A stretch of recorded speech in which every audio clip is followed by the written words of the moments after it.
Beberapa drone terlihat mengejar mobil Owansu.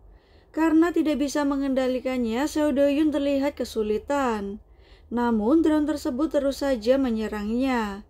Hingga pada akhirnya mobil Owansu tidak bisa menghindarinya dan drone tersebut berhasil meledakkan mobil Owansu. Ternyata orang di balik penyerangan tersebut adalah pengawal Lee Jin. Nah, Seo Do-yun, supir dan juga Owansu akhirnya terluka parah. Namun, Seo Do-yun berhasil keluar dari mobil tersebut. Menyadari bahwa Owansu masih berada di dalam mobil, dia pun berusaha untuk mengeluarkannya. Beberapa saat kemudian setelah Seo Do-yun menggendong Owansu, mobil itu meledak. Walaupun selamat, namun Seo Do-yun terkena beberapa partikel dari pecahan mobil itu yang menancap di punggungnya. Hal itu membuat Seo Do-yun terluka parah dan tidak sadarkan diri. Akhirnya mereka berdua dibawa ke rumah sakit. Terlihat banyak sekali reporter yang sudah menunggu mereka.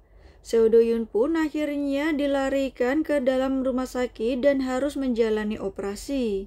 Sementara pengawal Lee Jin terus mengawasinya dari luar ruangan. Seo Do-yun berhasil diselamatkan. Papa menunggu dengan sangat panik, tetapi dokter menyatakan bahwa operasinya berhasil. Seo Do-yun masih dalam pemulihan. Lee Jin juga memberitahu bahwa sopir yang berada dalam satu mobil dengan Owansu juga selamat. Kemudian setelah dilakukan operasi, Seo Do-yun akhirnya dipindahkan ke kamar biasa. Dan Kim Yong-guk terlihat menemani istrinya yang belum sadarkan diri. Papa juga memberitahu bahwa terdapat banyak reporter di luar rumah sakit. Kim Yong-guk terlihat sedih melihat kondisi Owansu. Beberapa saat kemudian, Owansu akhirnya sadar dan dia bertanya kondisi kedua pengawalnya. Kim Yong-guk mengatakan bahwa mereka berdua selamat dan baru saja dioperasi. Namun Owansu juga mengkhawatirkan pemberitaan yang beredar di media. Pihak Hwa-in Group akhirnya menemui reporter dan menyatakan akibat peristiwa ini banyak yang ingin berdonasi kepada Yayasan Now. Sementara Jang Tae-ra dan juga ibunya memanggil salah satu reporter untuk ikut dengannya. Nah, Lee Jin diam-diam masuk ke kamar Seo Do-yun dan ingin melakukan sesuatu. Tetapi di saat bersamaan ternyata Kim Yong-guk datang dan Lee Jin terlihat sangat kaget. Kim Yong-guk hanya ingin melihat kondisi Seo Do-yun kemudian pergi meninggalkan kamarnya. Lee Jin kembali ingin melakukan sesuatu tetapi ternyata dia menyadari ada CCTV. Dan misinya pun gagal. Ternyata Ibu Jang Tae-ra memberitahu reporter bahwa anaknya adalah istri kedua dari mendiang Kim Duo. Dia meminta reporter tersebut untuk memfotonya secara diam-diam layaknya paparazzi. Dan reporter itu pun setuju serta membuat Jang Tae-ra seakan-akan menjadi orang yang sangat penting.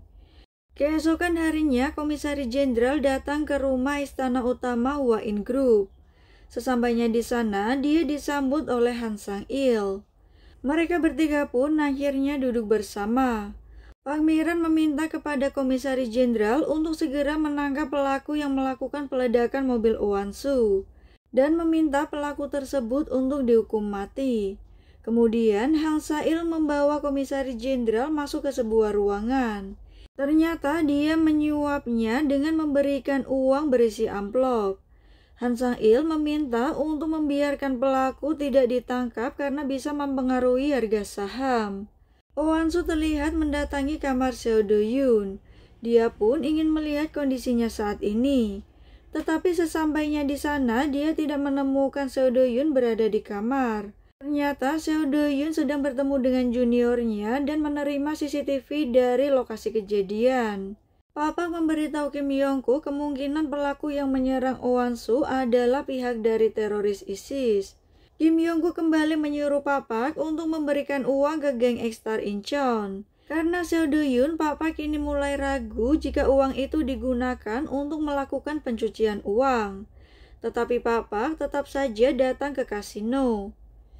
Nah, Han Sang-il memberitahu Pak Miran bahwa Kim Yong-guk melakukan pencucian uang secara diam-diam. Kemudian dia menyinggung sikap Kim Yong-min yang keras kepala.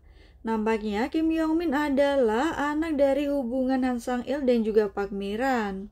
Keesokan harinya, Hang Sang-il berusaha membujuk Kim Yong-min dan juga istrinya untuk berinvestasi di toko bebas cukai.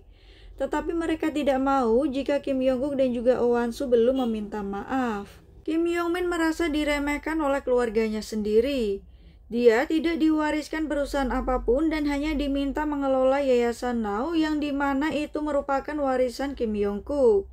Yong-min kemudian meminta Han Sang-il untuk membujuk Oh Wan-soo agar bisa meloloskan izin dagangnya ke Tiongkok. Ternyata Jion juga berselingkuh dengan lelaki lain, dan pernikahan mereka hanyalah sandiwara. Kini pengawal Lee Jin akan menggantikan Seo Do-yoon sementara karena kondisinya yang belum pulih. Sebelum meninggalkan rumah sakit, Oh Wan-soo mendatangi kamar Seo Do-yoon. Saat masuk ke dalam ruangan, dia melihat kondisi Seo Do-yoon yang terlihat kesakitan. Oh Wan-soo tidak bisa menahan kesedihannya karena Seo Do-yoon mengorbankan nyawanya untuk menyelamatkan dia. Namun Seo Do-yoon ingin melindungi Oh Wan-soo dan dia merasa lega bahwa Oh Wan-soo baik-baik saja. Seo Do-yoon akhirnya menunjukkan rekaman CCTV dari lokasi kejadian. Oh Wan-soo kini tidak membutuhkan bukti apapun karena sekarang dia sudah mempercayai Seo Do-yoon sepenuhnya. Dengan perlahan dia pun memegang luka di dada Seo Do-yoon. Akhirnya Seo Do-yoon memeluk Oh Wan-soo. Mereka berdua terlihat sangat sedih. Namun pada akhirnya Oh Wan-soo harus meninggalkan Seo Do-yoon terlebih dahulu. Nampaknya mereka sudah mulai jatuh cinta. Nah, sesampainya di rumah, Oh Wan-soo disambut oleh ibu mertuanya. Pak Miran bersyukur bahwa Oh Wan-soo tidak terluka sama sekali. Dia juga memberitahu bahwa kakak tiri Jang Tae-ra yang tinggal di Hong Kong ingin berinvestasi di toko bebas cukai jika perusahaan ayah mertua Yong-min tidak jadi berinvestasi. Kemudian Oh Wan-soo melihat Jang Tae-ra buru-buru keluar rumah. Ternyata ibunya datang tetapi Nona Byeon melarangnya untuk masuk. Jang Tae-ra kesal dan memaksa ibunya untuk ikut masuk. Namun Nona Byeon mengatakan bahwa itu adalah peraturan yang dibuat oleh Pak Miran. Tak lama kemudian Oh Wan-soo datang dan menyapa mereka. Akhirnya Oh Wan-soo pun mengajak mereka berdua untuk masuk ke dalam rumah. Nah, sementara itu semua hadiah yang sudah mereka bawa tidak diizinkan untuk dibawa masuk. Jang Tae-ra menyinggung investasi yang akan dilakukan kakaknya. Oh Wan-soo meminta agar mereka tidak ikut campur dan apa yang mereka mau. Dan ibu Oh Wan-soo meminta agar Oh Wan-soo menceraikan suaminya. Mendengar hal tersebut, Oh Wan-soo kesal dan mengancam akan mengusir Jang Tae-ra tanpa anaknya. Dan itu pun membuat mereka terdiam.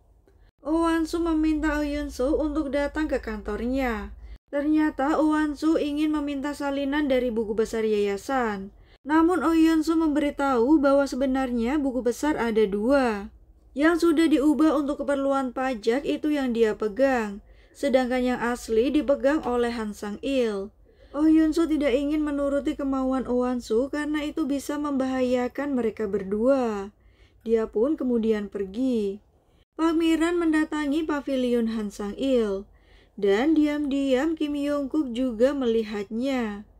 Ternyata Pak Miran dan juga Han Sang-il sudah berselingkuh sejak dulu. Kim Yong-guk kemudian teringat saat dia kecil dia pernah melihat ibunya dan juga Han Sang-il tidur bersama. Namun Pak Miran tidak peduli seakan tidak terjadi apapun. Tak hanya itu, ketua O atau ayah Kim Yong-guk juga mengetahui perselingkuhan tersebut. Kim Yong-guk kecil sangat terluka karena melihat ibunya berselingkuh. Mungkin itulah sebabnya Kim Yong-guk bermain dengan banyak wanita. Seo Do-yoon akhirnya kembali ke istana utama walaupun sebenarnya kondisinya belum pulih. Kemudian Papa datang karena khawatir dengan kondisi Seo Do-yoon. Dia kemudian menyinggung rekaman CCTV saat ketua Kim meninggal. Kini Seo Do-yoon juga sudah tahu bahwa dirinya ada di video tersebut. Tetapi Seo Do-yoon masih yakin bahwa ketua Kim dibunuh. Dia kemudian bertanya kepada Papa siapakah orang yang paling menginginkan ketua Kim dan juga Oh Wan-soo meninggal. Papa tidak tahu tetapi dia yakin bahwa itu bukanlah Kim Yong-guk karena dia adalah orang yang paling disayang oleh ayahnya. Namun Seo Do-yoon marah dan memaksa Papa memberitahu siapakah orang yang paling diuntungkan ketika ketua Kim meninggal. Dia juga bersumpah akan menemukan orang yang membunuh Ju-hyuk. Papa kembali diyakinkan oleh Du-hyuk untuk apa uang yang dikirimkan kepada gangster X-Star. Seo Do-hyun pun terlihat sangat kesal. Kemudian Oh Wan-soo secara diam-diam menuju ke kamar Seo Do-hyun. Nampaknya ada sesuatu yang ingin dia katakan. Oh Wan-soo kemudian meminta Seo Do-hyun untuk mengambil buku besar Yayasan Now. Namun Seo Do-hyun meminta Oh Wan-soo untuk tidak berbuat apapun karena bisa membahayakannya. Namun Oh Wan-soo ingin bekerja sama, dia akan mengejar grup Hwain sementara Seo Do-hyun akan mengungkap pembunuh temannya. Tak hanya itu, Oh Wan-soo juga berterima kasih kepada Seo Do-hyun karena sudah kembali ke istana utama. Seo Do-hyun kemudian melakukan misinya dengan masuk secara diam-diam ke kamar Nona Byeon. Dia melihat CCTV di sekitar istana utama dan menemukan Han Sang-il berada di tempat parkir. Kemudian Seo Do-hyun menyadari bahwa pavilion yang ditinggali oleh Han Sang-il tidak mempunyai CCTV. Seo Do-hyun pun kemudian diam-diam menuju ke pavilion tersebut. Setelah beberapa saat, dia melihat Han Sang-il keluar rumah. Saat Seo Do-hyun berusaha untuk masuk ke pavilion tersebut, seekor anjing menggonggong. Mendengar hal itu, pengawal Lee Jin langsung menoleh dan mendapati Seo Do-hyun sedang mengawasi pavilion Han Sang-il. Namun tiba-tiba Papa memanggilnya. Dan kemudian Papa mengecek bahwa tidak ada apapun di pavilion tersebut. Seo Do-hyun kemudian menutup CCTV di tempat parkir dan membuka mobil Han Sang-il. Dia tidak menemukan apapun di bagasi tersebut. Seo Do-hyun kemudian mengambil beberapa kain dan berhasil menjinakkan anjing itu. Namun dia tidak berhasil masuk ke dalam rumah. Seo Do-hyun kemudian mengendap ke dapur dan mencari beberapa gelas yang sudah digunakan oleh Han Sang-il. Dia melihat beberapa sidik jari yang ada di gelas yang belum dicuci. Kemudian dia mengingat bahwa Han Sang-il sering menggunakan pelembab bibir.